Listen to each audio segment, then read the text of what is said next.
কিছুদিন আগে ছাত্র শিবিরের ঢাকা বিশ্ববিদ্যালয় শাখার সেক্রেটারি এস.এম. ফরহাদ বললেন যে ছাত্র শিবির কারো রক কেটেছে কিনা আপনারা গুগলে সার্চ দিয়ে দেখবেন, কিছুই পাবেন না।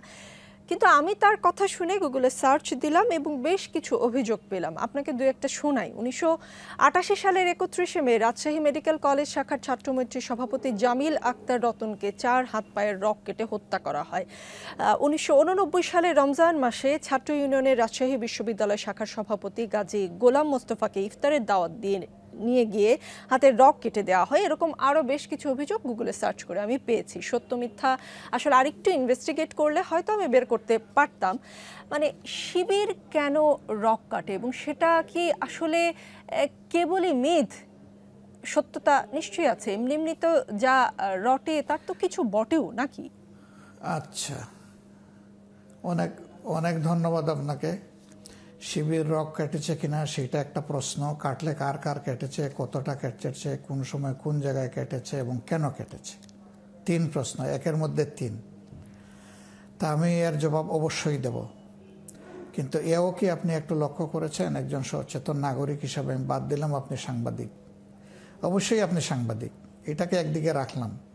একজন দায়িত্বশীল নাগরিক হিসাবে আপনার কাছে আমার জানার বিষয় যে শিবিরের ছেলেদের একটা ইটের উপরে মাথা রেখে আর একটা ইট দিয়ে এই রাজশাহী বিশ্ববিদ্যালয়ে একজন করে 4 জনকে খুন করা হয়েছে, এটা কি আপনি জানেন?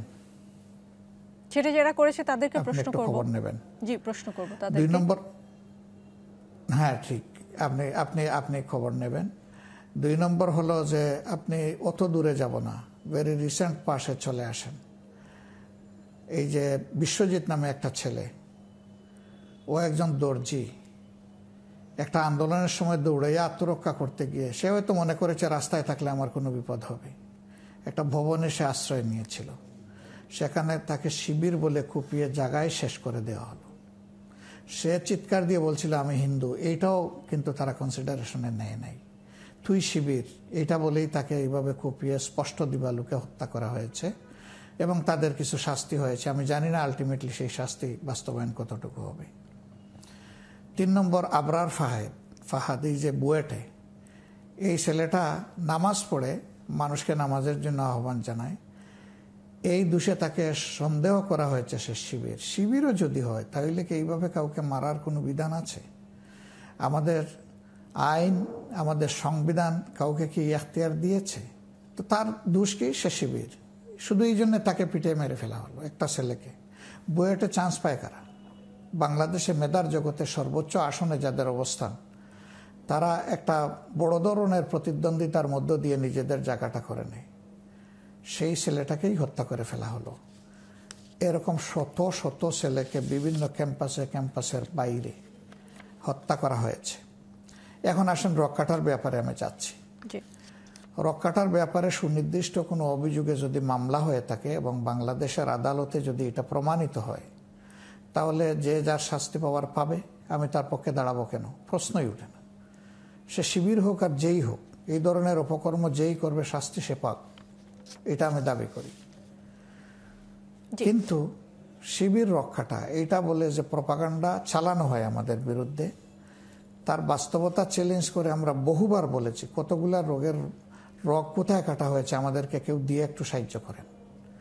এবং সেইগুলার ব্যাপারে যে সমস্ত অভিযোগ হয়েছিল সেই অভিযোগগুলো আদালতে কিভাবে নিষ্পত্তি হয়েছে তা সহ একটু আমাদেরকে দিয়ে সাহায্য করেন। অভিযোগ যেহেতু আমাদের বিরুদ্ধে, তাইলে অভিযোগকারীদের দায়িত্ব হচ্ছে বিষয়টা আমাদেরকে দিয়ে সহযোগিতা করা।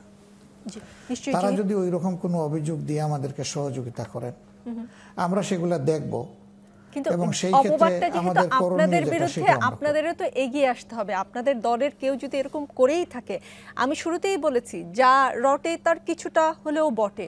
আপনাদেরও তো দায় আছে খুঁজে বের করে তাদেরকে দলীয়ভাবে সাজা দেওয়ারও তো একটা রীতি আছে নিশ্চয়ই।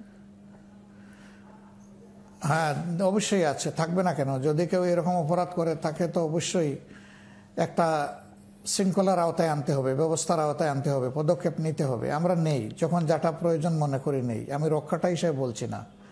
কেউ দলীয় শৃঙ্খলা ভঙ্গ করলে এবং কারো উপরে আঘাত করলে অন্যায়ভাবে, সেটা অবশ্যই আমরা নেই, নিব না কেন? সেটা সব সংগঠন নেই, আমরাও নেই। ডাক্তার শফিকুর রহমান, কিন্তু আমাদের বিরুদ্ধে যে অভিযোগটা সেইটার বাস্তবতা কতটুকু, আর অন্যদের বিরুদ্ধে হাজারো অপরাধ করার পরে অভিযোগ নেই কেন?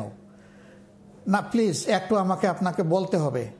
না, অভিযোগ নেই এই কথাটা কে বললো? আপনি যেহেতু জামায়াতের আমির, জামায়াত সংক্রান্ত সকল না কিন্তু সেটা অভিযোগের তো উত্তরটা আমি আপনাদের মুখে আপনার আমরা কাছেই শুনি না, চাইবো, আপনার কাছেই আমরা চাইবো। মিডিয়ার জগৎ থেকে সেই প্রশ্ন করতে শুনি না কখনো। না, এটা অন্তত আমরা আপনি যদি অনুরোধ করব যে সত্যকে সত্য হিসাবে যার বিরুদ্ধে হোক তুলে আনেন। জি, যমুনা টেলিভিশনের শুরুতেই আপনি প্রশংসা করেছেন। যমুনা টেলিভিশন এই কারণেই প্রশংসিত, যমুনা টেলিভিশন সাদাকে সাদা এবং কালোকে কালো বলে এসেছে এবং ভবিষ্যতেও আমি বলবে। যমুনা টেলিভিশনকে বলিনি তো। জি, আপনি বাকি সব গণমাধ্যমের কথা আমি বলেছেন। কিন্তু যমুনা টেলিভিশনকে বলছি বাকি না, সব আমি মিডিয়া গণমাধ্যমের জগৎকে কথা বলছি, জি।